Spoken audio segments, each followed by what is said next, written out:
মসজিদে কোরআনের কথা বলা যাবে না। সম্মানিত ভাইগণ, যে সমস্ত আলেম 5 আটা গোলাম স্বৈর শাসকে, যেমন বাইতুল মুকাররমের খতিব ছিল, সম্মানিত ভাইরা, আল্লাহ পাক বলছেন তার সেই থেকে বড় জালেম যে আল্লাহর মসজিদে আল্লাহর কথা আলোচনা করতে গিয়ে, আল্লাহর নাম স্মরণ করতে গিয়ে বাধা দেয় এবং কি করে ওদেরকে ছত্রভঙ্গ করে দিতে গিয়ে ওরা অগ্রগামী হয়, যাতে ওরা একত্রিত হইতে না পারে, আল্লাহর কথা মসজিদে যেন আলোচনা করতে না পারে। এই জন্য এই পক্ষের যারা, তাদেরকে কোনো সময় যেন একত্রিত হইতে না দেখে। কোনোখানে একসাথে কোনো কারণে বসছে চা খাবার 3 জন মৌলবি, ওইখানে গিয়ে স্বৈর শাসকের মানে ডিএসবির লোক, পুলিশের লোক, একেবারে মাস্তান টাস্তান, মৌলবি কেন 3 জন একসাথে হয়েছে? কি অবস্থা সম্মানিত ভাইয়েরা। এই জন্য এরা একসাথে যেন হইতে না পারে, এই জন্যও তারা বাধা দেয়, ছত্রভঙ্গ করার চেষ্টা তারা করে।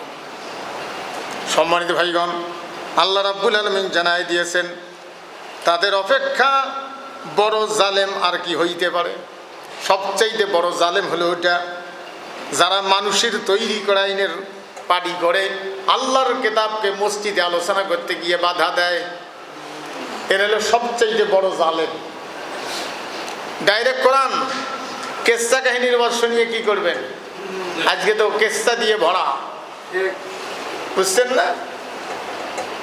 হায় হায়, কোন মৌলবি রাস্তা গাছের তলত বসিয়েছিল, এগুলো তো ওয়াজত হয়। সে পাখি বলে মৌলবির মাথার দিছে পায়খানা করি, মৌলবি রাগের ঠেলা এমন করে দেখছে, মৌলবির চোখের যে পাওয়ার, এটা ঠেলাতে পাখি বলে পোড়া যায় পড়ছে। আমি নাম গছাই না, এলে ওয়াজ। তাইলে মৌলবির চোখের পাওয়ার, তাহলে ওই চোখের পাওয়ারে যদি পাখি যদি পোড়া যায় পড়িল, এত মৌলবি আছিল হাসিনার চোখ দিয়ে ভাল করে দেখলে না সংসদ থেকে এমনি পোড়া গেল। হ্যাঁ, কি বদের বদ। এই মৌলবি বলে আরেক বাড়িতে গিয়ে জোহরের নামাজের টাইম হয়েছে, একটাই ছোট একটা বাড়িতে পানি চায়, ভিতর থেকে কোনো আওয়াজ নেই। অনেকক্ষণ পরে একটা মহিলা বাইর হয়েছে, আমি কতক্ষণ দিয়ে পানি চাই, উজু করবো, নামাজ পড়বো, পানি যাও না। মৌলবি বলে রাগ হয়েছে।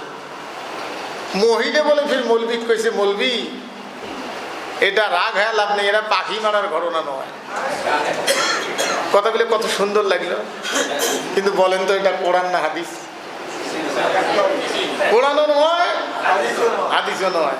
এই ওয়াজ মিলে যখন মঞ্চে, এইখানে তো আপনারা বুঝলেন, কারণ আস্তে আস্তে একটা অভ্যস্ত, কিন্তু মঞ্চ কন্ট্রোল করার জন্য কোরআনের কথা বললে অত কন্ট্রোল হয় না।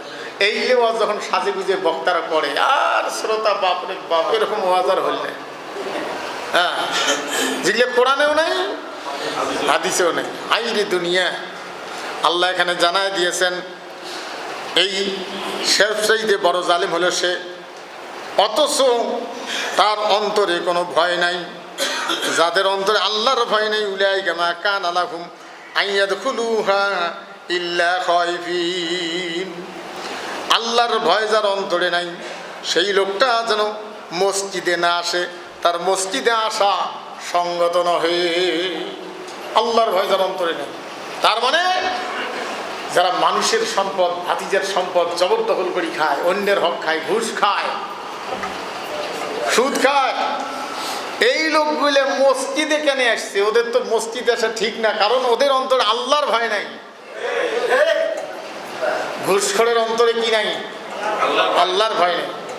যারা কোরআনের বাধা দানকারী, কোরআনের বিরুদ্ধে নিজে আইন লেখছে, নিজে সমাজ রাষ্ট্র শান্তিতে চলার ব্যাপারে নিয়ম নীতি লেখছে, কোরআন থাকার পরে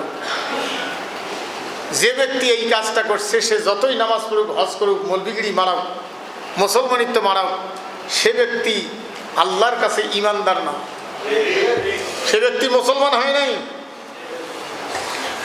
কোনো মুসলমানের অধিকার নাই কোরআন থাকার পরেও নিজে দেশ পরিচালনা করার জন্য কোনো নিয়ম পদ্ধতি তৈরি করা।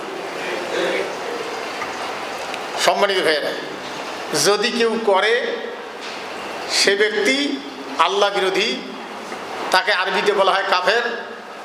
ফেরাউন, নমরুদ, হামান, আবু জেহেল। কাজেই যার অন্তরে আল্লাহর ভয় নাই সে ব্যক্তি মসজিদে কেন আসে? আল্লাহ পাক জানায় দিয়েছেন, লাহুম ফিদ দুনিয়া খিজিয়ুম ওয়া লাহুম ফিল আখিরাতি আযাবুন আযীম। এদের পৃথিবীর জীবনটা, দুনিয়ার জীবনটা হবে লাঞ্ছনার। দুনিয়ার জীবনটা কি হবে? লাঞ্ছনা। হ্যাঁ, ভয়তে বাড়ি এসবের পাবার নাই, ভয়ে ইলেট এসি বেশি ব্যাখ্যা দেওয়া যাবে না। ভয়ে বাড়ি সারি থাকবে, বাড়ি এসবের পাবার না। আরে অতগুলো পাওয়া যাবে না। ভয়ে বোঝেন না, হয় না বোঝেন, ভয়ে বাড়ির থেকেই সারি থাকবে, ভয়ে বাড়ি এসবের পাবার না। অত বোকার জন্য বাস করা যান, হয় বোঝেন না, হয় না বোঝেন। আর আখেরাতে তো আছে, আখেরাতে কি আছে? ওয়ালাহুম আযাবুন আযীম, লাহুম ফিদ দুনিয়া খিজিয়ুম ওয়া লাহুম ফিল আখিরাতি আযাবুন আযীম। কঠিন শাস্তি আছে। একজন মানবরচিত আদর্শের পার্টি যারা করছে ওদেরকে ডাক দিয়ে বলা হবে, কার ভয়ে কোন লোভে আমার কোরআনের পক্ষপাত দিয়া মানবরচিত আইনের পার্টি করছো? কার ভয়ে কোন লোভে? সেটা জবাব দাও। আর ওই শাসক গোষ্ঠীকে ডাক দিয়ে বলা হবে, কার সাহসে, কোন সাহসে তুমি আমার এই জমিনে আইন তৈরি করে, আমার কোরআন থাকার পরে, আমার নিয়ম নীতি দেওয়ার পরেও তোমাকে আইন তৈরি করার অধিকার কে দিয়েছে?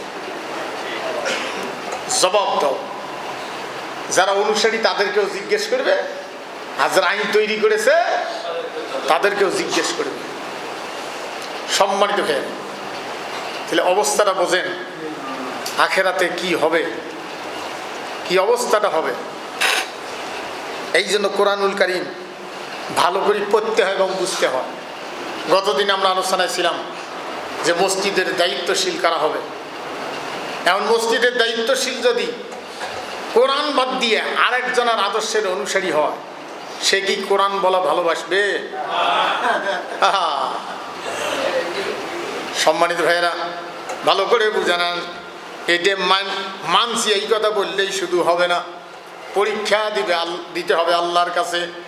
আসিবান নাসু আইয়ুতরাকু আইয়াকুলু আমান্না ওয়া হুম লা ইফতানুন ওয়ালাকাদ ফাতান্নাল্লাযীনা মিন ক্বাবলিহিম ফালায়ালামান্নাল্লাযীনা সাদাকু ওয়ালায়ালামান্নাল কাযিবিন। ঈমান আনছি এই কথা বললেই ছেড়ে দিব তা দিব না, পরীক্ষা করব। পরীক্ষা করেছি পূর্ববর্তীদেরকে, তোমাদেরকেও পরীক্ষা করব। আমি আল্লাহ পরীক্ষা করে ভাগ করে দিতে চাই কারা সত্যবাদী, কারা মিথ্যাবাদী। সত্যবাদী আর মিথ্যাবাদী এটা চূড়ান্ত প্রমাণ কোন জায়গায় হয়? হ্যাঁ, চূড়ান্ত প্রমাণ হয় নির্বাচনের মাধ্যমে। কারা সত্যবাদী, কারা মিথ্যাবাদী। হ্যাঁ, একজন ইমানদারের পরীক্ষা শুধু এটা দিয়েই হবে না, স্ত্রী দিয়েও হতে পারে। একজন ইমানওয়ালা পুরুষ দেখা যাবে তার স্ত্রী কাফের, আল্লাহ বিরোধী।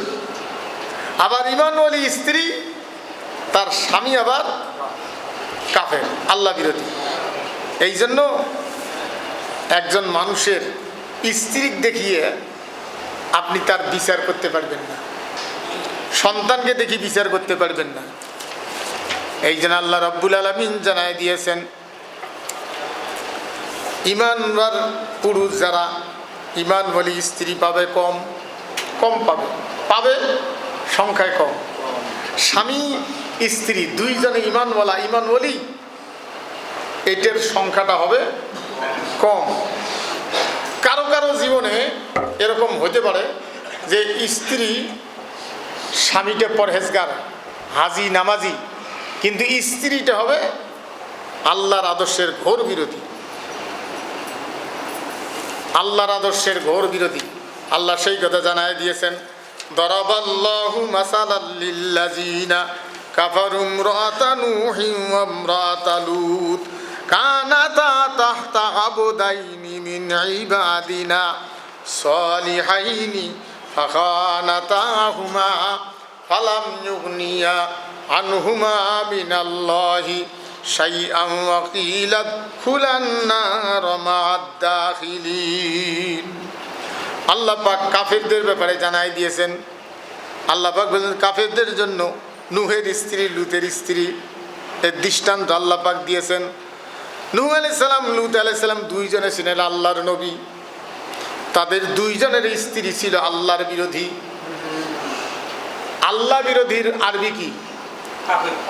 হ্যাঁ, আমরা কাফের বললে শুধু বুঝি যারা মূর্তি পূজা করে, গাছের পূজা করে, পাথরের পূজা করে, এদেরকেই বোঝানো হয়েছে না। কাফের শব্দের অর্থ হলো আল্লাহর আইন পছন্দ করে না, আল্লাহর আইনের বিরোধিতা করে, মানবরচিত আইনের পাটি করে, কোরআনকে প্রচার করতে দেয় না, কোরআনকে দাবায় রাখে, মানবরচিত আইনের পাটি করে। তাই বলে আরবিতে এটাতে কাউকে গালি দিয়েন না, এটা একটু সমস্যা আছে। এখন মূল কথা হলো যারা আল্লাহর আদর্শের বিরোধী, এটা পছন্দ করে না, এই লোকগুলা আরবিতে কি বলুন? কাফের। নূহ আলাইহিস সালামের স্ত্রী লূত আলাইহিস সালামের স্ত্রী দুইজনে ছিল আল্লাহ বিরোধী নবী, তারা দুইজন। এই জন্য কিয়ামতের দিন মানুষ যখন হিসাব নিকাশের পরে যখন জান্নাত বা জাহান্নামী হবে, পাপের কারণে যদি কোনো স্বামী জাহান্নামে যায় আল্লাহ বিরোধী হওয়ার কারণে, স্ত্রী যদি জান্নাতি হয়, স্ত্রীকে একাই জান্নাতে যাওয়া লাগবে, স্বামীর ব্যাপারে আল্লাহর কাছে কোনো কথা বলতে পারবে না। স্বামীকে নিয়ে জান্নাতে যাব এই কথা বলতে পারবে না। ক্লিয়ার করে বুঝে নেন, মানবরচিত আইনের পার্টি যারা করে, এরা যতই নামাজ কালাম পড়ুক, এই লোকগুলো তো আল্লাহ বিরোধী। এই লোকগুলা জাহান্নামে যাবে না, জান্নাতে যাবে না। তার কারণ হলো তাদের ইমানের মধ্যে শিরক আছে, প্রথমটাতেই তাদের ভুল আছে। আল্লাহ পাক জানায় দিয়েছেন, ইন্নাল্লাযীনা আমানু ওয়া আমিলুস সলিহাতি কানাত লাহুম জান্নাতুল ফিরদাউসি নুজুলা। আল্লাহ পাক বলেন নিশ্চয়ই যারা বিশ্বাস করেছে, বিশ্বাসের মধ্যে কোনো ভুল নাই, যেটা আমরা অনেক দিন আলোচনায় ছিলাম। বিশ্বাস, ইমান বাংলা হলো বিশ্বাস, আরবি কি? ইমান। বাংলা হলো বিশ্বাস। বিশ্বাসের মধ্যে কোনো ভুল নাই। কি বিশ্বাস? সে লোকটা আল্লাহকে বিশ্বাস করে। আল্লাহকে বিশ্বাস করতে গেলে আল্লাহকে আইনদাতার রূপে বিশ্বাস করতে হবে না? হ্যাঁ হ্যাঁ। একজন লোক বলে যে হ্যাঁ আল্লাহ আছে, বিশ্বাস করি, কিন্তু আল্লাহর আইন মানে না, এটা কি হলো? হ্যাঁ, আল্লাহকে বিশ্বাস করতে গেলে আল্লাহ রেজেক দাতা, আল্লাহ হায়াতের মালিক, আল্লাহ আইন দাতা, আল্লাহ বিচারকর্তা, সব কিছু স্বীকার করে নিতে হবে। হ্যাঁ, এরপরে আল্লাহর পরে আমানতু বিল্লাহি ওয়া মালাইকাতিহি, ফেরেশতাদের উপর বিশ্বাস। এরপরে ওয়া কুতুবিহি, কিতাবের উপরে বিশ্বাস। মানবরচিত আইনের পার্টি যারা করে, কিতাবের বাংলা হলো বই, বইয়ের আরবি হলো কিতাব। মানবরচিত আইনের পার্টি যারা করে, এই লোকগুলি আল্লাহর এই বই, আল্লাহর এই কিতাব সমাজ রাষ্ট্রের জন্য উপযুক্ত মনে করে না, এটাকে জুলুম মনে করে। ইলে ফিরে আলদা আমরা কেন, আমরা যা পারবো তাই হব। মানব রচিত আইনকে উপযুক্ত মনে করে। এই লোকগুলি কেতাবের উপরে বিশ্বাস করে নাই, এদের ইমানে শিরক আছে। তাহলে বোঝা যায় মুশরিকেরাও নামাজ পড়ে, মুনাফিকেরাও নামাজ পড়ে, অনেক মুশরিক নামাজ পড়ে। এরপরে রসুলহি, রসুলদের উপরে বিশ্বাস করা মানে তাদের রাজনৈতিক জীবনকে মেনে নেওয়া। যে মুসলমানেরা মানব রচিত আইনের পার্টি করে তারা কি রসুলদের রাজনৈতিক জীবন মেনে নিয়েছে? মেনে নিয়েছে? এগুলো বিষয় ক্লিয়ার হবে আগে, তারপরে ওয়াল ইয়াউমিল আখির, আখিরাতের উপর বিশ্বাস, তকদিরের উপরে বিশ্বাস, এরপরে হায়াত মৌতের উপরে বিশ্বাস, এরপরে সর্বভৌম ক্ষমতার মালিক আল্লাহ পাক, এই কথাগুলোর উপরে বিশ্বাস। বিশ্বাস করে মানে না, এটা কথা। যাই বিশ্বাস করে মানে না তারা ফাঁসে।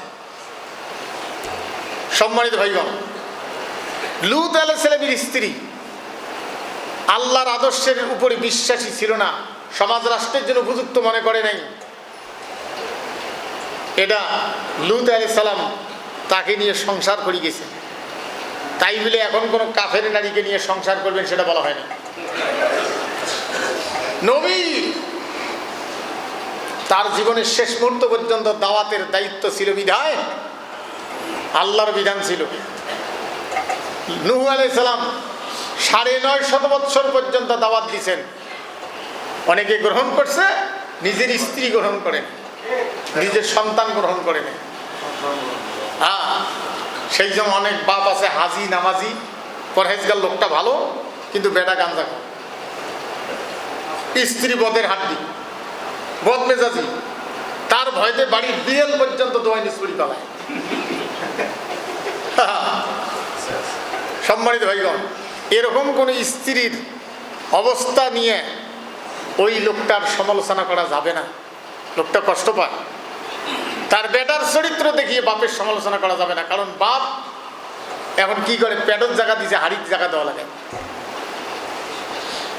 এই জন্য অনেক মহিলা ঈমানওয়ালী হওয়ার কারণে, সম্মানিত ভাইগণ, আমি একটা মাহফিলে গেছিলাম গাইবান্ধে অনেকদিন আগে, মহিলা দাওয়াত দিয়েছিল, তো পুরুষগুলি দিয়ে ওরে যা দেখি একটা মেশিন ঘরে যে রাইস মিলের ওডিগান ভাঙা চকি দিয়ে থাকবে দিয়েছে, সোতার সাথে ভাঙি গেল। পরে কোনো রকম করি ফিরে আর এখন বিজনেতে। পরে শুনি মাহফিলের পরে যে মাহফিলটা করাইছে সম্পূর্ণ মহিলাটা খরচ দিয়েছে, কেউ তার সহযোগিতা করছে কিনা তাদের ব্যাপার, কিন্তু মহিলা হলো বাংলাদেশ জামাতি ইসলামের ইউনিয়নের সভানেত্রী, আর পুরুষটি হলো ইউনিয়ন আওয়ামী লীগের সভাপতি। মানে আসিয়া আর ফেরাউন, ওই বাড়িতে আমার ওয়াজ বুঝছেন না। মহিলা তার যারা আদর্শের অনুসারী দিনী ভাই তাদেরকে দিয়ে পরে আমার টাকা পয়সা দিছে, বিদায় দিছে। আমার কথাটা বলছে যে ঘটনা এই, পুরুষটি রাজি না। তা মহিলা বলছে তোমার সাথে আমার দাম্পত্য জীবনের বসবাস, স্ত্রী হিসেবে কোনো দায়িত্ব যদি পালন না করি, অভিযোগ সেটা আমার কাছে বলতে পারো, কিন্তু আমি কোরআনের পাঠই করি, এটা তোমাকে ভালো করে জানতে হবে। আমি মানব রচিত আইনের পাঠই করি, সেই জন্য কোরআনের মাহফিল করাবো আমি লোক দিয়ে, তোমার সহযোগিতা তুমি ইচ্ছেগুলো করতে পারো, না হলে না করতে পারো। তাহলে অবস্থা দেখেন। সেই জন্য অনেক মহিলা জান্নাতে যাবে, তার স্বামী যাবে জাহান্নামে। মহিলা তার ব্যাপারে কোনো সুপারিশ করতে পারবে না। অনেক পুরুষ আছে জান্নাতি হবে, নূহ আলাইহিস সালাম জান্নাতি, স্ত্রী যাবে জাহান্নামে, স্ত্রীর ব্যাপারে আল্লাহর কাছে কোনো সুপারিশ করতে পারবে না। সম্মানিত ভাইগণ, স্ত্রীর কাছে আল্লাহর কাছে স্ত্রীর ব্যাপারে কোনো সুপারিশ চলবে না। যদি দুইজনে যদি ইমানদার ইমানওয়ালী হয় তাহলে জান্নাতি হবে, দুইজনের দাম্পত্য জীবন ঠিক থাকবে। ওই জন্য এখনকার বিবাহ আখেরাতে ঠিক থাকতেও পারে, নাও পারে। হ্যাঁ, সম্মানিত ভাইগণ, আখেরাতের দিন দেখা যাবে অনেক পুরুষ জাহান্নামে গেছে, ওর স্ত্রী আরেকটা পুরুষ ওই ফির বউ জাহান্নামে গেছে। কারণ আল্লাহ উইয়ের দিয়ে উইয়ের বিয়েও দিয়ে দিছে। এখন জাহান্নাম দেখি দেখবেন এই যে উইয়ের বউ উইয়ের কাছে। সম্মানিত ভাইয়েরা, তারপরে লূত আলাইহিস সালামও তাই। আবার মুমিনের মহিলাদের ব্যাপারে আল্লাহ পাক বলছেন, ওয়াদারাবাল্লাহু মাসালাল লিল্লাযিনা আমানু ইমরাতা ফিরাউন ইয ক্বালাত রব্বি ইবনিলি ইনদাকা বাইতান ফিল জান্নাতি ওয়া নাজ্জিনি মিন ফিরআউনা ওয়া মালিহি ওয়া নাজ্জিনি মিনাল কওমিজ জালিমিন। মুমিনা নারীদের ব্যাপারে আল্লাহ পাক জানায় দিয়েছেন,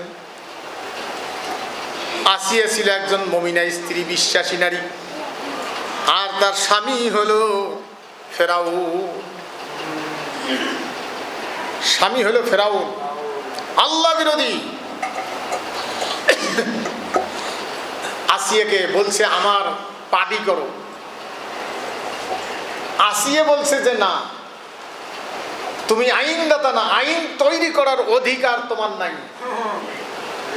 আইন দেওয়ার অধিকার একমাত্র আল্লাহ, আর তার প্রেরিত দূত একমাত্র বার্তাবাহক আল্লাহর কাছ থেকে খবর নিয়ে এসে মানুষের কাছে পৌঁছে দেওয়ার যিনি ব্যক্তি, তিনি হলেন মূসা আলাইহিস সালাম। কাজেই তোমারটা আমি মানি। স্বামীর কাছে এই কথা বলা, আর তাও ফির গোটা বিশ্বের শাসক চারজন, তার মধ্যে একজন ফেরাউন। ফেরাউন চেষ্টা করছে, হয় নাই। ফেরাউনকে বলছিল আসিয়া, রে ফেরাউন, জীবনের এক জায়গায় একটা দুঃখ, স্বামীর কথা শুনে স্ত্রী ধন্য হয়। আমি তোমার সব কথা মানছি, স্ত্রী হিসেবে দায়িত্ব পালন করেছি, কোনো অভিযোগ দিতে পারবে না। জীবনের একটা দুঃখ, তুমি আইনদাতা, এই কথাটা মানতে পারলাম না। এটা আবার মানা সম্ভব না। দুনিয়ার একজন মুসলমান তার জীবনে তর্জমা বা বাংলা একটা করে আয়াত, 6666টা আয়াত, এটাই শেষ করবে পায় নাই। সেই লোক আরো ওই আমার মতো মৌলবীর জীবনী খুঁজি বেড়ায়, ওগুলো পড়ে। আরে কোরআনে তো শেষ করতে পারলি না। 2-4টে করে আয়াত যদি রেগুলার পড়া হয় তাও তো একটা কাজ। কোরআনটাই আল্লাহর পক্ষ থেকে চিঠি, সেটাই শেষ করতে পারল না। তাই ফির খুঁজি বেড়ায় কোরআন বাদ দিয়ে আরো কোনো পথ আছে নাকি জান্নাতে যাওয়ার। তা না হলে তো আমার মতো মৌলবীর কাছে আসবেন না, তা বলা হয়নি। আপনার ঘরে ঘরে, মসজিদে, গোটা পৃথিবীতে, মোবাইলে, নেটে কোরআন। আপনি সেই কোরআন কেমনে ভুললেন? আল্লাহ পাক জানাই দিয়েছেন, ইল্লা তাযকিরাতাল লিমান ইয়াখশা, যে ভয় করে কেবল তার জন্য এটা উপদেশ। আল্লাহ পাক জানাই দিয়েছেন, তানজিলাম মিম্মান খালাকাল আরদা ওয়াস সামাওয়াতিল উলা, যিনি পৃথিবী এবং সমস্ত আকাশ সৃষ্টি করেছেন, তার পক্ষ থেকে এই কথাগুলি, এই বই তোমার উপরে নাজিল করা হয়েছে। যিনি আসমান এবং জমিনের মালিক, সব কিছুর মালিক। যে এই কোরআন আজকে আলোচনা করতে গিয়ে অনুমতি নেওয়া লাগতো। আমার মনে হয় সামনে যদি আল্লাহ না করুন ওই রকম কিছু শাসক আবার আসে, তাহলে অনুমতি তো দূরের কথা, পিটন শুরু হয়ে যাবে বাড়ি বাড়ি, বসবাস করা কঠিন হয়ে যাবে। সম্মানিত ভাইগণ, এই জন্য কোরআন আল্লাহ নাজিল করেছেন মানুষের কাছে বিষয়গুলি স্পষ্ট ভাষায় তুলে ধরার জন্য। নবী শূন্য দুনিয়ায়, এই দায়িত্ব কার?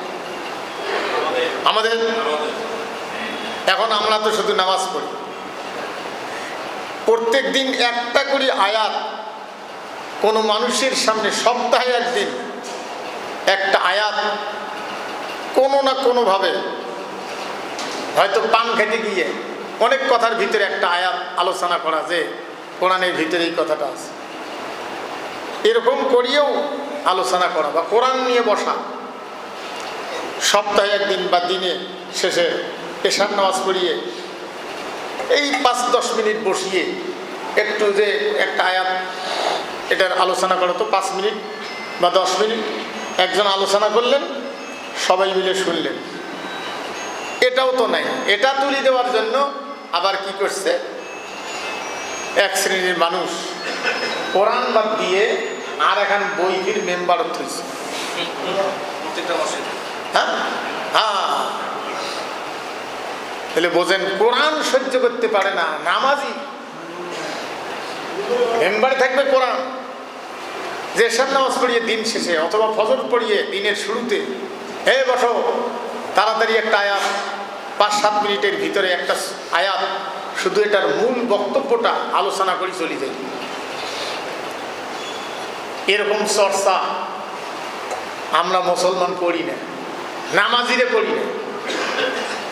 শেষ পর্যন্ত সিলেবাস থেকে তো আউট। সম্মানিত ভাইগণ, এই জন্য আল্লাহ তার রাসূলকে জানায় দিয়েছেন, ইন্না আরসালনাকা বিল হাক্কি বাশীরান ওয়া নাযীরা, ইন্না আরসালনাকা বিল হাক্কি বাশীরান ওয়া নাযীরা ফালা তুসআলু আন আসহাবিল জাহিম। আমি তোমাকে সত্য সহ শুভ সংবাদদাতা রূপে পাঠিয়েছি, সতর্কীকরণের ব্যাপারে সমাজকে সতর্ক করবেন। হে রসুল, ভালো করে জেনে নেন, যারা এটা মানবে না তারা জাহান্নামে যাবে, জাহান্নামীদের ব্যাপারে তোমাকে কোনো প্রশ্ন করা হবে না। সম্মানিত ভাই, তাহলে রাসূলকে আল্লাহ পাক পাঠিয়েছেন কি জন্য, আল্লাহ কোরআনে স্পষ্ট করে জানাই দিলেন।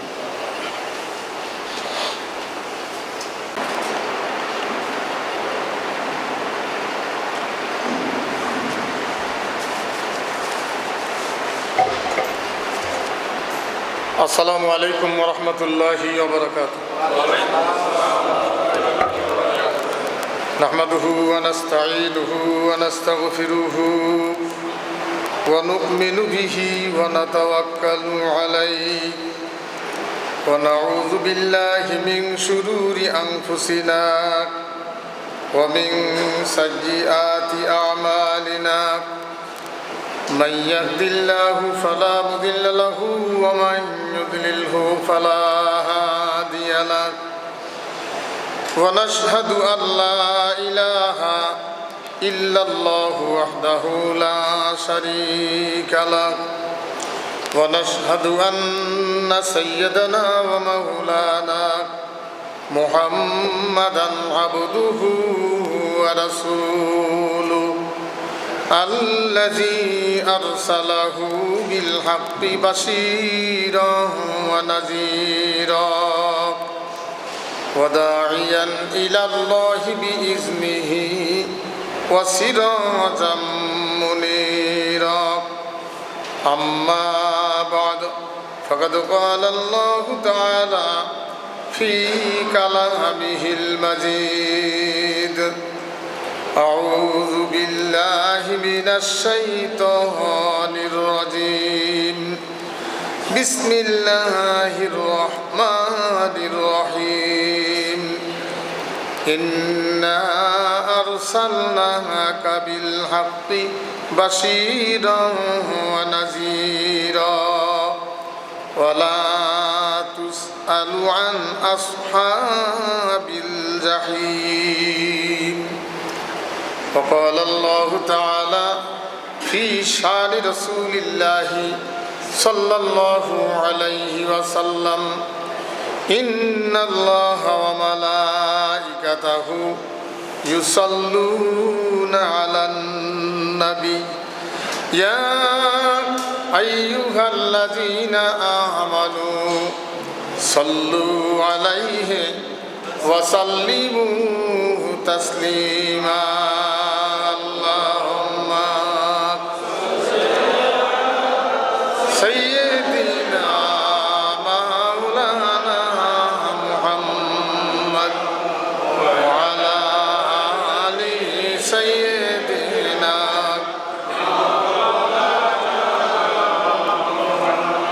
বিশ্ব যখন মদনারি আর লুটতারা যে মেতে যায়, শান্তির বাণী প্রসারিলে অশান্ত বসুন্ধরায়।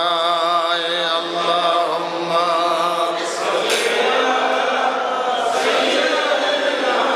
মাওলানা মুহাম্মদ ওয়া আলা আলি সাইয়্যিদিনা।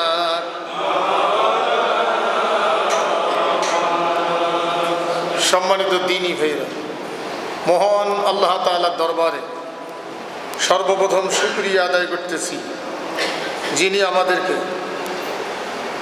দুনিয়ার সমস্ত নোংরামির থেকে হেফাজত করে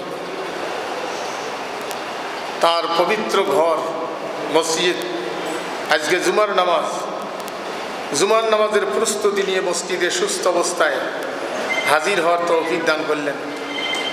এই জন্য প্রাণ ভরে শুকরিয়া আদায় করি, আলহামদুলিল্লাহ। সেই সাথে আমাদের প্রাণ ভরা দরুদ ও সালাম রহমাতাল লিল আলামিন নবী মুহাম্মদুর রাসূলুল্লাহ সাল্লাল্লাহু আলাইহি ওয়াসাল্লাম। সম্মানিত ভাই, আমরা আজকে আলোচনা আসতেছি সূরাতুল বাকারা 119 নম্বর আয়াত। এখানে রাসূল সাল্লাল্লাহু আলাইহি ওয়াসাল্লামকে এই পৃথিবীতে পাঠানোর উদ্দেশ্য জানিয়ে দিয়েছে। নবীজিকে আল্লাহ পাক বলছেন যে আমি তোমাকে সত্য সহ শুভ সংবাদদাতা এবং সতর্ককারী রূপে প্রেরণ করিয়েছে। দুইটা, একটা হলো সুসংবাদ দিবে আর একটা হলো সতর্ক করবে। আল্লাহ পাক বলছেন জাহান্নামীদের সম্বন্ধে তোমাকে কোনো প্রশ্ন করা হইবে না। যারা আখিরাতে জাহান্নামে চলে যাবে এদের ব্যাপারে কোনো প্রশ্ন করা হবে না।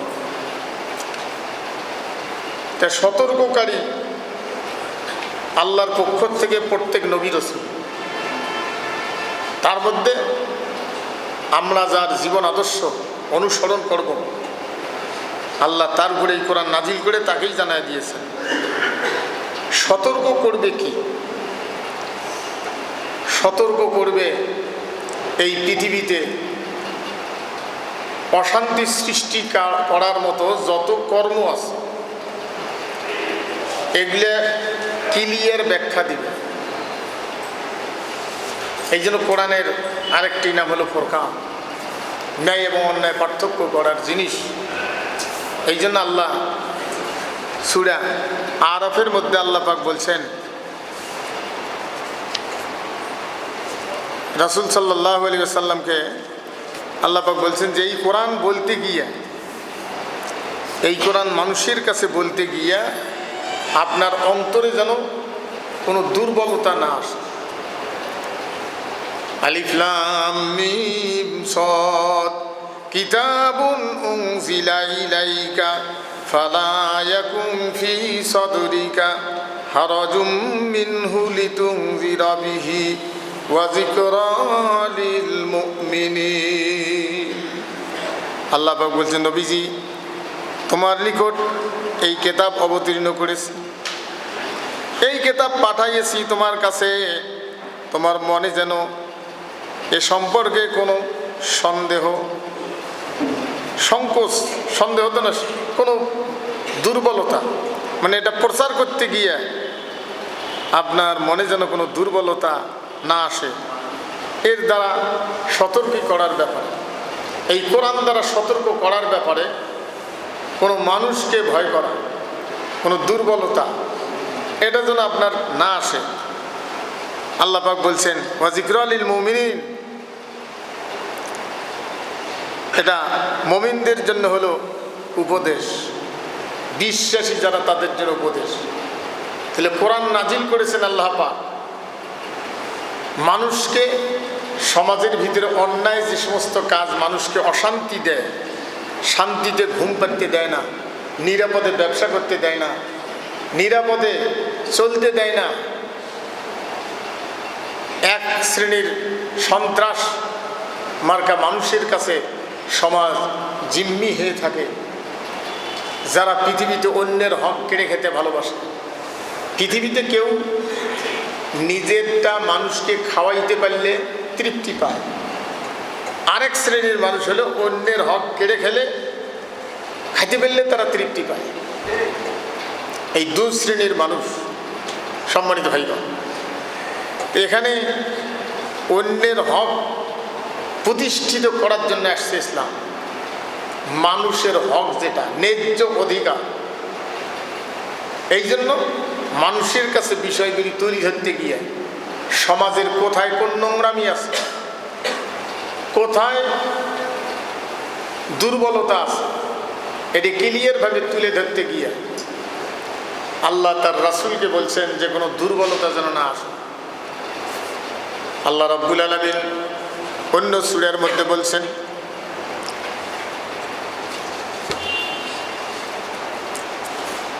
যে আপনার কাছে এই কিতাব পাঠিয়েছি। রাসূলকে আল্লাহ পাক বলছেন যে এই কিতাব পাঠিয়েছি এই জন্য যে আপনি এই কিতাব দিয়ে মানুষকে ন্যায় পথের দিকে ডাকবেন। আলিফ লাম রা কিতাবুন আনজালনাহু ইলাইকা লিতুখরিজান নাসা মিনাজ যুলুমাতি ইলান নূর। আলিফ লাম রা, এটার অর্থ আমাদেরকে জানানো হয়নি। এটা যদি কেউ অর্থ করে তা হবে না। রাসূল সাল্লাল্লাহু আলাইহি ওয়াসাল্লাম এগুলোর অর্থ করে জানেন। আল্লাহ পাক বলছেন এই কিতাব আপনার কাছে পাঠিয়েছি এই জন্য যে আপনি অশান্তির সমাজের মানুষগুলিকে শান্তির সমাজে প্রতিষ্ঠিত করাই দিবেন। মানব জাতিকে তাদের প্রতিপালকের পক্ষ থেকে তার আদেশক্রমে আপনি অন্ধকার থেকে আলোতে বাইরে করে নিয়ে আসবেন। অন্ধকার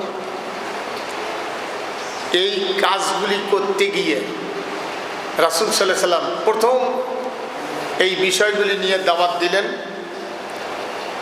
যখন নবীগণকে আল্লাহ নবী হিসেবে দুনিয়ায় পাঠান, নির্দিষ্ট টাইমে দায়িত্ব পালন করার অনুমতি জানিয়ে দেন। 41-এর মাথায় যখন দায়িত্ব পালন করার অনুমতি আসলো, সর্বপ্রথম আল্লাহর নবী আম্মা জান খাদিজা রাদিয়াল্লাহু আনহাকে দাওয়াত দিলেন। তার ঘরের স্ত্রী স্বামী সম্পর্কে ভালো জানে। আপনাকে বয়স হওয়ার পরে সবচেয়ে যে লোকটা আপনাকে বেশি করে চেনে সে লোকটা হলো আপনার স্ত্রী, একজন মানুষের স্ত্রী। সেই জন্য ঈমানওয়ালী স্ত্রী কিয়ামতের দিন মিথ্যে অভিযোগ কারো বিরুদ্ধে চলবে না। দুনিয়াতে মিথ্যে অভিযোগ করিয়েও তাকে জেলখানায় ঢুকানো যায়, হেস্তনেস্ত করা যায়, কিন্তু কিয়ামতের দিন মিথ্যে অভিযোগ চলবে না আল্লাহর দরবারে। সম্মানিত ভাইগণ, এখন মিথ্যে অভিযোগ তো হবেই না।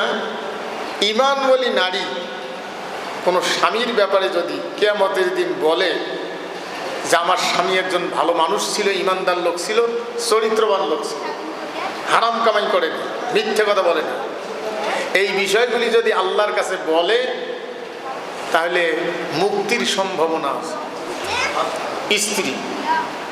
তাহলে একজন মানুষকে সর্বপ্রথম স্ত্রীর কাছে ভালো হওয়া লাগবে। ভালো হইতে গিয়ে তার কোনো নোংরামি আপনি মেনে নেবেন এটা বলা হয় না। একজন ঈমানওয়ালী স্ত্রীর কাছে একজন পুরুষ সে উত্তম স্বামী হিসেবে সেখান থেকে তার গ্রহণযোগ্যতা নিতে হবে স্ত্রীর কাছ থেকে। এখন স্ত্রী হওয়া লাগবে সেই মানের। আজকে তো স্বামীর বিরুদ্ধে কত প্রকার মিথ্যা অভিযোগ করে, এটা সমাজে তো চলতে আছে। তাহলে স্ত্রীর কাছে ভালো হতে হবে। সেই জন্য রাসূল সাল্লাল্লাহু আলাইহি ওয়াসাল্লাম যখন দাওয়াত দিলেন যে খাদিজা, আমি নবুয়তের দায়িত্ব পালন করার আদেশ পেয়েছি আল্লাহর পক্ষ থেকে। আল্লাহ নবী যখন দাওয়াত দিলেন, আম্মা জান খাদিজা রাদিয়াল্লাহু আনহা সঙ্গে সঙ্গে তা গ্রহণ করলেন, স্ত্রী গ্রহণ করলেন যে আপনি নবী হওয়ার যোগ্য। তিনি একজন সজাগ মহিলা, সমাজে বোকা না, দুর্বল বুদ্ধিহীনতা এরকম না। তার পূর্বে 2 জন স্বামী ছিল, তাদের সঙ্গে সংসার জীবন যাপন করেছে। এরপরে তার ব্যবসা ছিল, অনেক লোক তার কর্মচারী ছিলেন, বিশাল ব্যবসায়ী, একজন মহিলা ব্যবসায়ী, সম্মানিত ভাইরা। তাহলে বিশাল ব্যবসায়ী একজন মহিলা, তিনি সমাজের অবস্থা বোঝেন। আবু জাহেল বড় বড় নেতাদের সাথে, সন্ত্রাসীদের সাথে সেখানে পাল্লা দিয়ে ব্যবসা টিকিয়ে রাখছেন। এরকম একজন নারী নবীজির কাছে বললেন যে আপনি নবী হওয়ার যোগ্য, আমি আপনার দাওয়াত গ্রহণ করলাম। এরপরে আলী রাদিয়াল্লাহু আনহু তার চাচাতো ভাই আবু তালেবের ছেলে নবীজির কাছে ছিল। আলী রাদিয়াল্লাহু আনহু কেবলই উঠতি বয়সের, কেবলই বুঝমান বাচ্চা, নবীজি দাওয়াত দেওয়ার সাথেই গ্রহণ করলেন। আমরা কোরআনের দাওয়াত এত শুনি, মাহফিলে শুনি, নিজে যেটুকুন বুঝি, কোরআন বাদ দিয়ে অনেক নামাজি মানব রচিত আইনকে পৃথিবীর জন্য উপযুক্ত মনে করি। এরকম কত নামাজি আছে, রসুলেরটা গ্রহণ করি না। ব্যক্তি জীবনে কিছু জায়গায় গ্রহণ করি, তাও সেটা সুবিধে যেখানে আছে সেখানে, রাষ্ট্রীয় জীবনে নয়।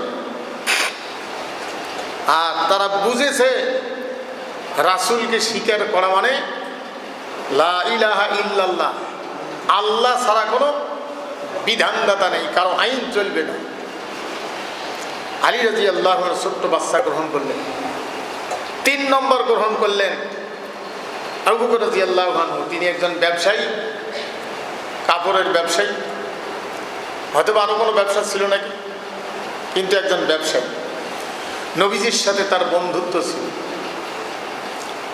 তার চলাফেরা, তার লেনদেন, তার কথাবার্তা, উঠা বসা সব কিছুই তার জানা। আবু বকর রাদিয়াল্লাহু আনহু দাওয়াত মাত্রই গ্রহণ করলেন যে আপনি নবী হওয়ার যোগ্য, দিন গ্রহণ করলেন। সম্মানিত ভাইরা, তাহলে একজন নারী, একজন বাচ্চা, ছোট মানুষ, যৌবনকালে পৌঁছে নাই, আরেকজন ব্যবসায়ী, সজাগ ব্যবসায়ী। রাসূল সাল্লাল্লাহু আলাইহি সাল্লাম প্রথম যখন দায়িত্ব পালন করার আদেশ যখন আসলো, আল্লাহ নবী এই দায়িত্ব পালন করতে গিয়া আল্লাহর নবী সর্বপ্রথম যখন দাওয়াত শুরু করলেন, কাফের বেঈমানেরা আল্লাহর রসুলের এতদিন যারা ছিল বলতো সত্যবাদী, এখন তারা বলতেছে মিথ্যাবাদী। কারণটা সেই সময়ের সরকার আবু জেহেল, ওরা মানুষের হক কেড়ে খাতে ভালোবাসত। রাষ্ট্র ক্ষমতায় যারা ছিল তারা অন্যের হক কেড়ে নেওয়াটা এটা একদম তাদের কাছে হালাল মনে হতো, যে এটা আমাদের অধিকার।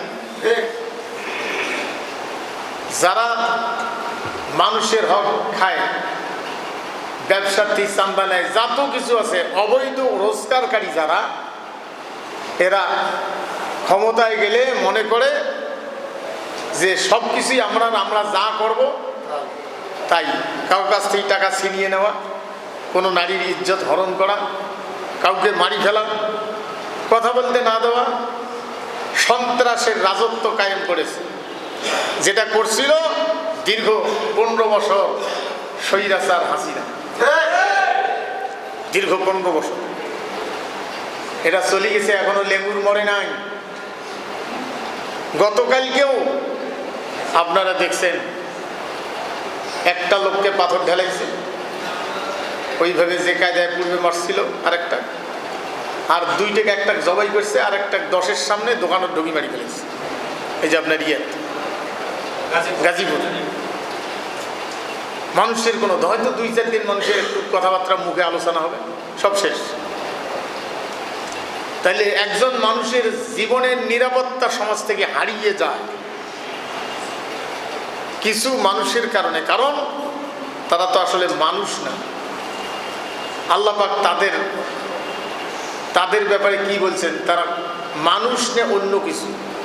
ওয়ালাকাদ যারানা লিজাহান্নামা কাসীরাম মিনাল জিন্নি ওয়াল ইনস লাহুম কুলুবুল লা ইয়াফকাহুনা বিহা ওয়া লাহুম আয়ুনুল লা ইউবসিরুনা বিহা ওয়া লাহুম আযানুল লা ইয়াসমাউনা বিহা উলাইকা কাল আনআমি বাল হুম আযাল উলাইকা হুমুল গাফিলুন। আল্লাহ পাক জানেন অধিকাংশ জিন এবং ইনসান, এদের দ্বারা জাহান্নাম পরিপূর্ণ করা হবে।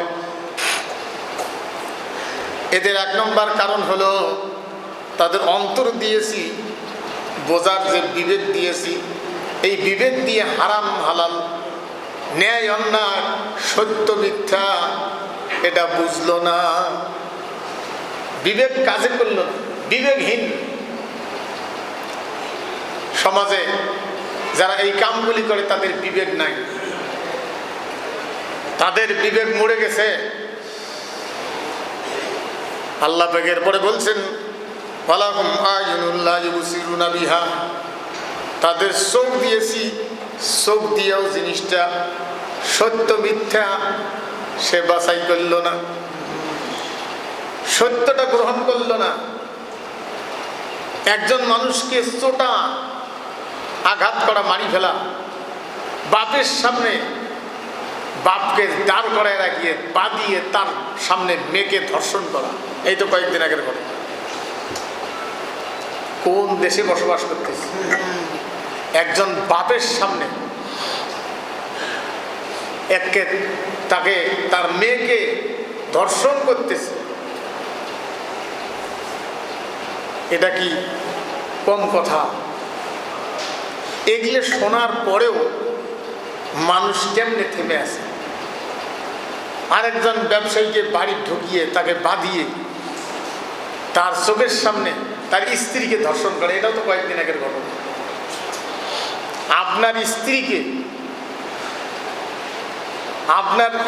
আপনার চোখের সামনে কেউ ধর্ষণ করবে, কেমনে মেনে নেওয়া কথা? রাসূল সাল্লাল্লাহু আলাইহি সাল্লাম বলছেন যে মুসলমান আল্লাহর কথাও তাই। ভাই একজন মুসলমান নিজের জন্য যাহা পছন্দ করে অন্যের জন্যও তাহাই পছন্দ করতে হবে। যে আপনি যদি এরকম ক্ষতিগ্রস্ত হতেন তাহলে কি হতো? হ্যাঁ, আজকে কোথাও নিরাপদ না। আজকে সত্য মিথ্যার, হারাম হালালের লড়াই চলছে বাংলাদেশে। কখন কোন অবস্থায় কি হবেন, কারো বিরুদ্ধে গেলে তারা হিংস্র প্রাণীর মতো, জানোয়ারের মতো আপনাকে আসিয়ে তারা ধরে ফেলবে। যেমন হায়নাগুলো একটা শিকার ধরিয়ে মৃত্যুর আগেই খেয়ে ফেলে। বাঘ কোনো জানোয়ারকে শিকার, মানে কোনো পশুকে শিকার করলে মৃত্যুর পরে গোশ খায়, কিন্তু হায়না ধরার সাথেই জীবিত অবস্থায় খেয়ে ফেলে, টানাটানি করে মরার আগেই খেয়ে ফেলে। আল্লাহ বলছেন যে চোখ দিয়েছি, চোখ দ্বারা দেখলো না। ওয়ালাহুম আয়ুনুল লা ইউবসিরুনা বিহা ওয়ালাহুম আযানুল লা ইয়াসমাউনা বিহা, এদের কান দিয়েছি, কান দ্বারা শুনলো না। আল্লাহ পাক বলছেন উলাইকা কাল আনআম, এরা হলো চতুষ্পদ জানোয়ারের চাইতেও খারাপ। চতুষ্পদ জানোয়ার, সমাজের চতুষ্পদ জানোয়ারেরা, আবু জাহেলের অনুসারীরা, ফেরাউন, হামান, নমরুদ। এই জন্য মুমিনেরা সর্ব অবস্থায় নামাজে যেমন সজাগ থাকবে, সমাজের অন্যায় দূর করার ব্যাপারে সর্ব অবস্থায় সজাগ থাকবে। কিন্তু সেটা তো নাই। সবচাইতে বেশি আরো টুপিওয়ালাদের ভিতরে। আজকে একটা গাঞ্জারুর গাছ হাত দিয়ে দেখেন কতগুলি গাঞ্জারু বেশি হাজির হবে। একটাই যে আপনার এই যে তৃতীয় লিঙ্গের এই যেগুলি হিজড়েগুলো, এগুলো তো ঘৃণা করা যাবে না, আল্লাহর সৃষ্টি। ওদের ওইরকম একটা সুযোগ দেওয়া হয়েছে, ওদের কোনো কর্ম দেওয়া হয় না, মূল্যায়ন করা হয়নি। আজকে হিজড়েগুলো এই চান্দা তুলি খাওয়া, এরাও মানুষের কাছে টাকা নিতে গিয়ে নানা ধরনের নির্যাতন চালায়। এই হিজড়েগুলোও তো এই যে কিছুদিন আগে আপনার সরকার ওই স্বৈর শাসকের বিরুদ্ধেও স্লোগান দিয়েছিল, এরাও নামছিল। তা যা হোক, মানুষ চতুষ্পদ জানোয়ারের চাইতেও খারাপ। আল্লাহ বলছেন এরাই হলো গাফেল। হ্যাঁ, তাহলে এই সমস্ত লোকের দ্বারা জাহান্নাম পরিপূর্ণ করা হবে, যাদের বিবেক নেই। বিবেক কার নেই? শুধু চান্দাখোর, যারা অন্যের জমিন জবরদখল করে খায়, জানে যে কাগজ কলমে আমি পাবো না, মামলা চালাইতেছে, টাকা দিয়ে হাত করিয়ে রায় নিজের দিকে নিতে চায়। এইগুলোও তো চতুষ্পদ জানোয়ারের চাইতেও খারাপ। অন্যের সম্পদের উপরে লোভ করিয়ে এ কাজ করতেছ। ভূমিদস্যু পাশের জমিন কিনতে দেয় না দেখি, বেচবে না দেখি, এই নিজের জমিন এমন খাল করে গর্ত করে ওটা এমনি ভাঙিয়ে এসে চায়, তখন এমনি বাধ্য হয়ে গেছে। হ্যাঁ, ভূমিদস্যু বেশি দূর নয়, আপনার পীরগাছাতে তো শুরু হয়েছিল। কি মন্ত্রী? হ্যাঁ, থাকতে ক্ষমতায় থাকতে সাহস পায়নি। তাহলে আল্লাহ কোরআন নাজিল করেছেন মানুষকে অন্ধকার থেকে আলোর দিকে নিয়ে আসছে। সমাজের এই সমস্ত মানুষের সাথে মোকাবিলা করা, সজাগ থাকা, এটা একজন নামাজি ব্যক্তির কত বড় দায়িত্ব। আল্লাহ পাক জানাই দিয়েছেন, নবীজি যখন দাওয়াত দেওয়া শুরু করলেন, চতুর্পাশ থেকে যখন নবীজির বিরোধিতা শুরু হলো, ওরা তো একজন মহিলা, একটা বাচ্চার, একটা পুরুষ। আর নবীজি দাওয়াত দেওয়া শুরু করা মাত্রই চতুর্পাশে তার বিরুদ্ধে ফুঁসে উঠল সমাজ। আল্লাহ রাব্বুল আলামিন জানাই দিয়েছেন, তাহা মা আনজালনা আলাইকাল কুরআনা লিতাশকা। নবীজি, আপনার কাছে এই কোরআন নাজিল করেছি, পাঠাইছি এই জন্য নয় যে আপনি কষ্টে পড়বে। আপনি কষ্টে পড়বেন এই জন্য এই কোরআন নাজিল করি নাই। কোরআন নাজিল করেছি ইল্লা তাযকিরাতাল লিমান ইয়াখশা, বরং যে ভয় করে কেবল তার উপদেশের উদ্দেশ্যে, তার উপদেশের জন্য এই কোরআন নাজিল করেছি, যে ভয় করে। কাকে ভয় করে? আল্লাহকে ভয় করে। হ্যাঁ, নারীদেরকে জানাই দিয়ে গেছেন, নারীরা আমি একজন আল্লাহ বিরোধী স্বামীর সংসার করে জান্নাত কামাই করে চলে চলে আসছি। আমার স্বামী আমার বিরুদ্ধে দাম্পত্য জীবনে স্ত্রীর যেটা দায়িত্ব, এই ব্যাপারে কোনো অভিযোগ করতে পারবেন, আমি সব পালন করেছি, কিন্তু আইনদাতা রূপে মানি নাই। ও দুনিয়ার মুমিনা নারীরা, মহিলারা শোনো, তোমরাও স্বামী যদি জীবনের, এটা তো একটা মেয়েকে বিবাহ না করা পর্যন্ত চেনা যায় না, আর একটা পুরুষকে একজন মহিলা বিবাহ না করা পর্যন্ত চিনতে পারে না। এটা যদি কারো জীবনে ঘটে যায়, তোমরা আমার মতো জীবন আল্লাহর দ্বীনের পক্ষে কাটাইও, তবু স্বামীর আদর্শের পক্ষে যাইও না।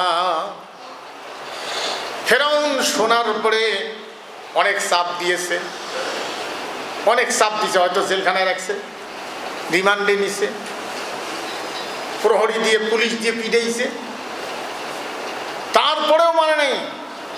উলঙ্গ করে চারো হাত পা চারদিকে টানা দিয়ে বেঁধে, কেউ বলছে পেরাক মেরে, শীত করে শোয়া, বুকের উপরে একটা পাথর দিয়ে, কয়েক টন ওজনের পাথর লটকায়া রাখছে, একটু ডিস্টেন্স দূরত্ব রাখিয়ে। আসিয়া এই অবস্থায় আছে।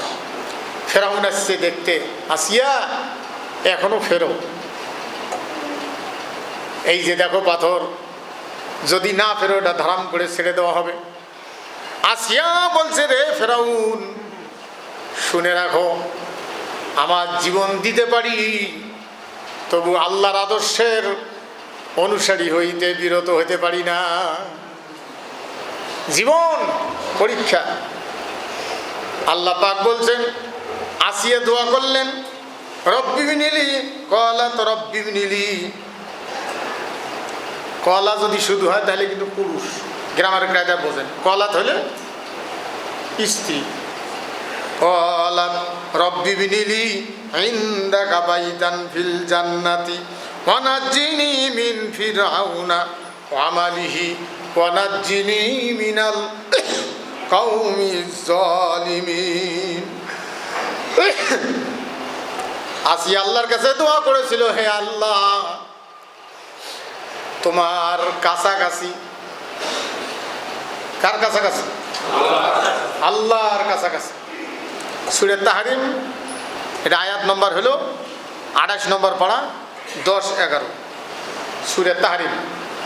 বাড়িতে গিয়ে তাফসীর দেখবেন, পড়বেন, স্ত্রীকে পড়াবেন, নিজে পড়বেন। আল্লাহর কালাম থাকতে গিয়ে এইটাই শেষ করতে পারলেন না, আর অন্য বই পড়ার, আমার মতো মৌলবীর বই পড়ার টাইম পান।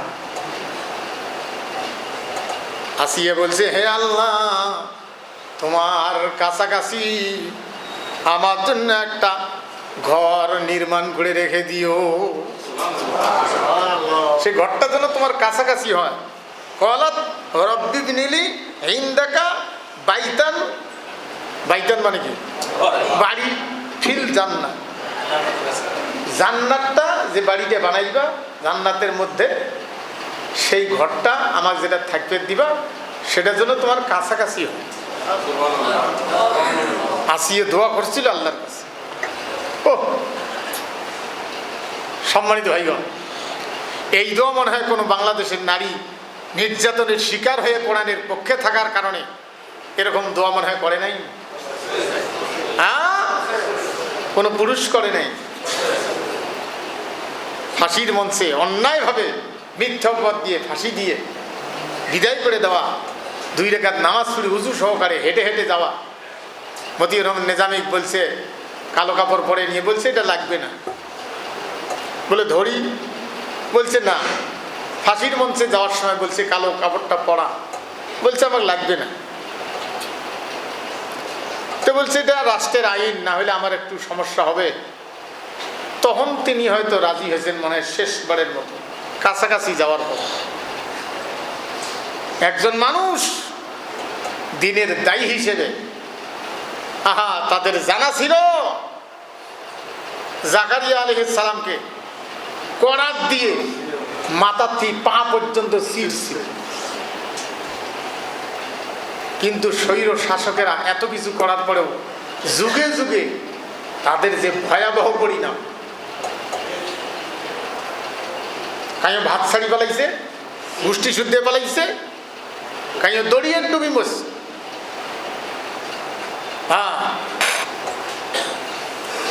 আপনারা জানেন এজিদও কিভাবে মরছে? গাত ঘাউয়ে হ্যাঁ, হোসাইনকে শহীদ করে দেওয়ার পরে 6 মাসও টিকতে পারে না। গাত ঘাউয়ে হ্যাঁ, পচিয়ে গায়ের গন্ধে সরাই ফেলছে। এত গন্ধযুক্ত লোক রাখা যাবে না। সম্মানিত ভাইগণ, আসিয়ে দোয়া করছিল যে আল্লাহ তোমার কাছে তোমার কাছাকাছি আমার জন্য যে ঘরটা দিবা সেটার জন্য তোমার কাছাকাছি হয়। আল্লাহ পাক বলছেন জিবরাইল শোনো, আমার আসিয়া দুনিয়ার নিঃশ্বাস ত্যাগ করার আগে তার চোখের সামনে নিয়ে জান্নাতটা তুলে ধরো। তার যেটা জান্নাত সেটা তুলে ধরো। জান্নাত ঘুরাও, দরজা দেখাও, জানলা দেখাও। জান্নাতের একজন রোজাদারের জন্য যে বিল্ডিংটা দেওয়া হবে, যে রোজাদার আল্লাহর আইন মানছে, হারাম হালাল চিনছে, যে বিল্ডিংটা দেওয়া হবে সেটার দরজা হলো 6000।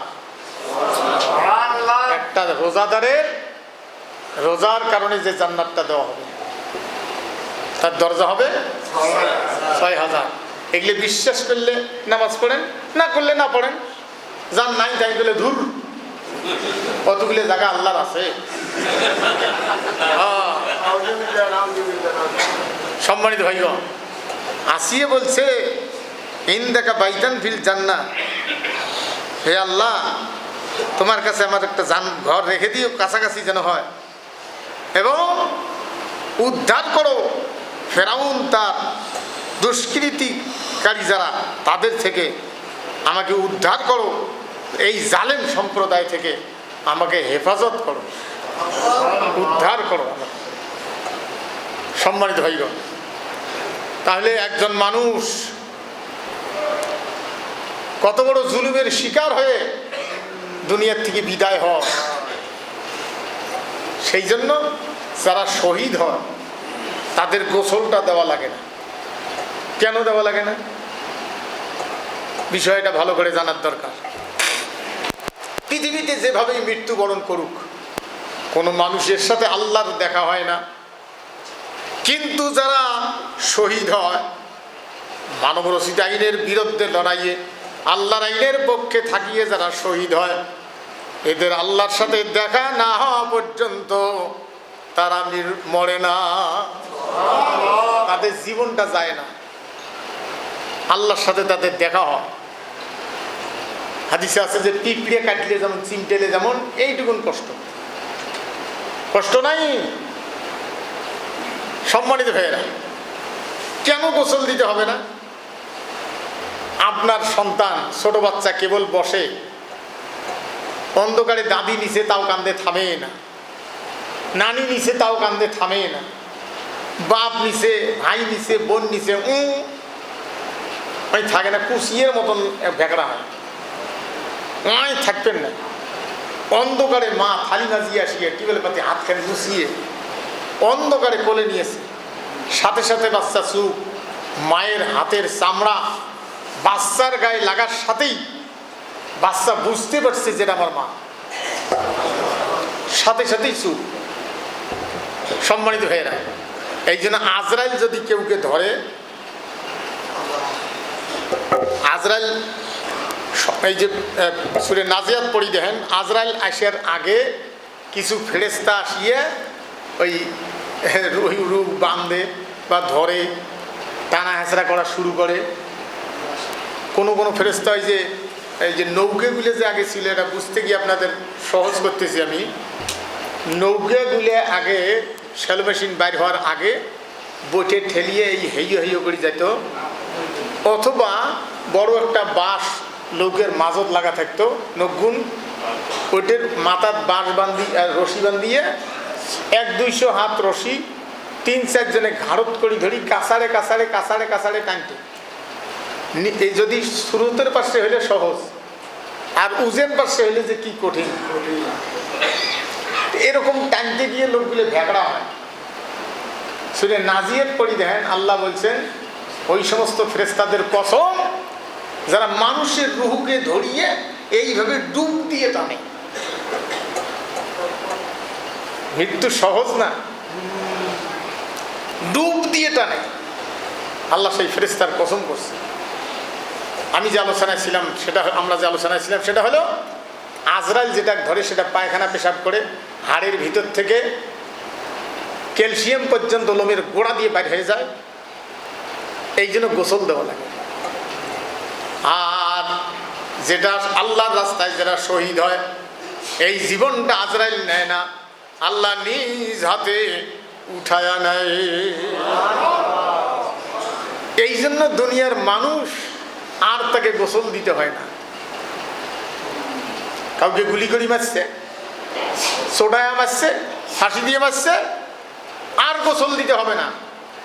রক্ত মাখা বস্ত্র শুদ্ধে, জুতে যদি থাকে সেটা শুদ্ধে কবরস্থ করতে হবে। আল্লাহ তাদের ব্যাপারে বলছেন, ওয়ালা তাকুলু লিমান ইউকতালু ফি সাবিলিল্লাহি আমওয়াত বাল আহইয়াউ ওয়ালাকিল্লা তাশউরুন। আল্লাহর রাস্তায় যারা জীবন দেয় এদেরকে তোমরা মৃত্যু বলিও না, তারা মরে গেছে, অমুক মরে গেছে, এই কথাটা বলা যাবে না।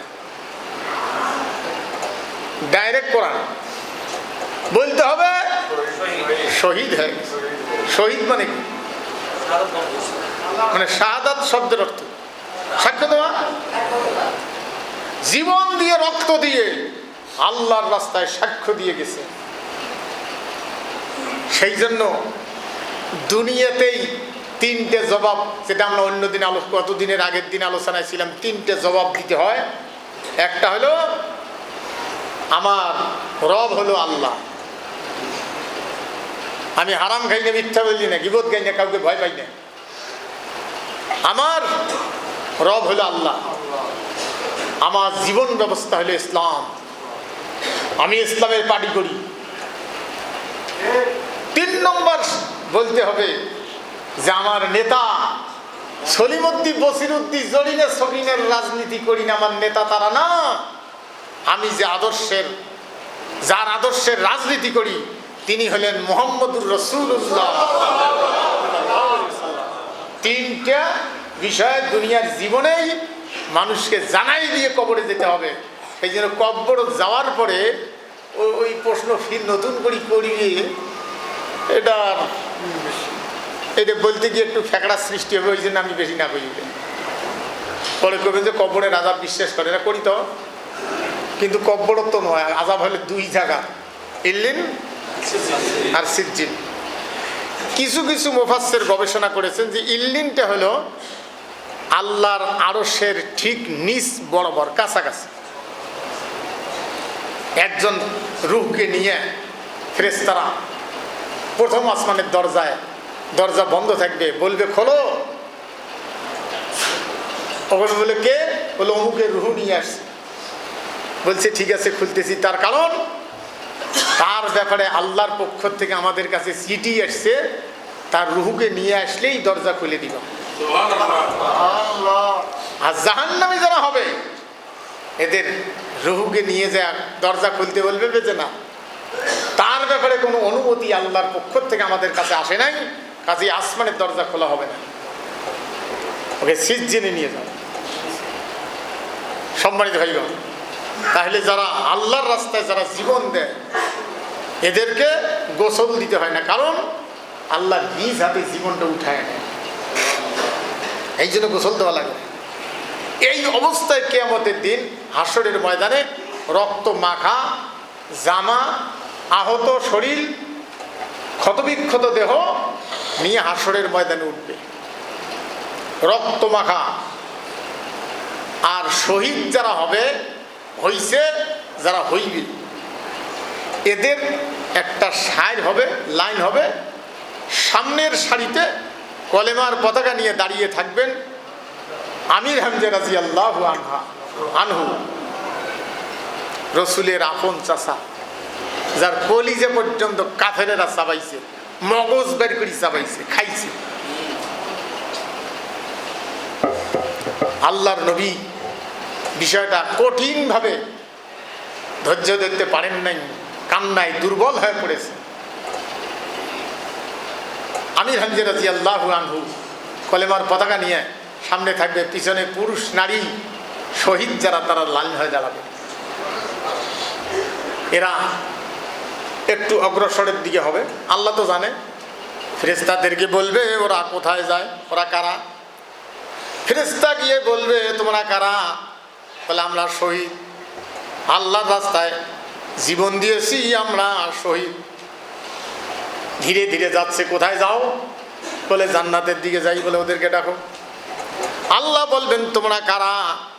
বলে আমরা শহীদ। কে তোমাদেরকে মারছে? যারা মারছে তাদেরকেও সামনে নিয়ে এসে দাঁড় করা হবে।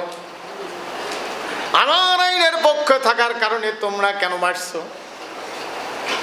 কেমনে গুলি করছে, কেমনে মারছে, কে কে ছিল, পরামর্শ কে দিয়েছে, চার্জশিট মিথ্যা কে লিখছে, কোন পুলিশ, সবগুলোকে হাজির করা হবে।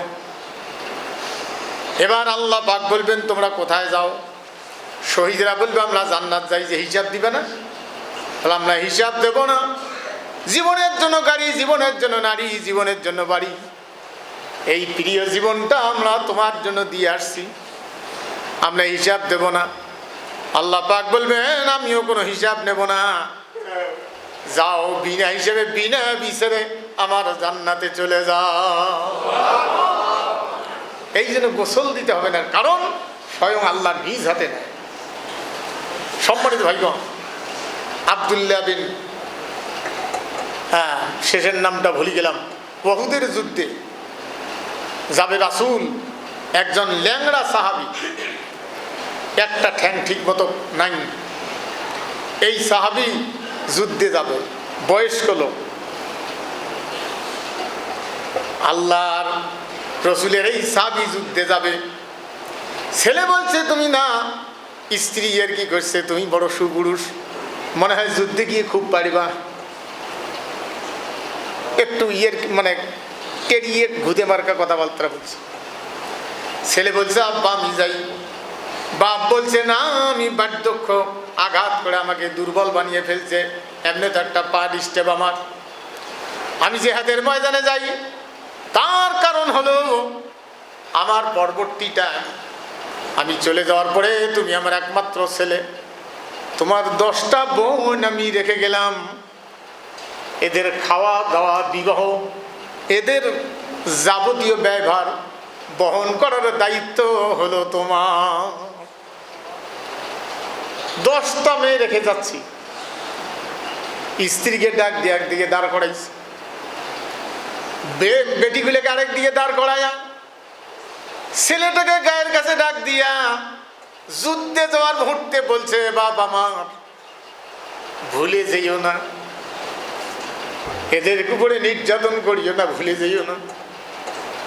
আমি যদি জিহাদের ময়দানে যাই, শহীদ হয়ে যাব, আল্লাহ যেন আমাকে না ফিরায়, এদের সাথে সুব্যবহার করিও, যাতে করে জীবনে কোনো কষ্ট না পায়। এদের বাপ যে চলে গেছে, দুনিয়ার থেকে শহীদ হয়ে গেছে, এই কথাটা যেন তাদের কোনোদিন স্মরণ করিয়ে চোখের পানি না ফেলায়। 10টা মেয়ে, কি হৃদয় বিদারক।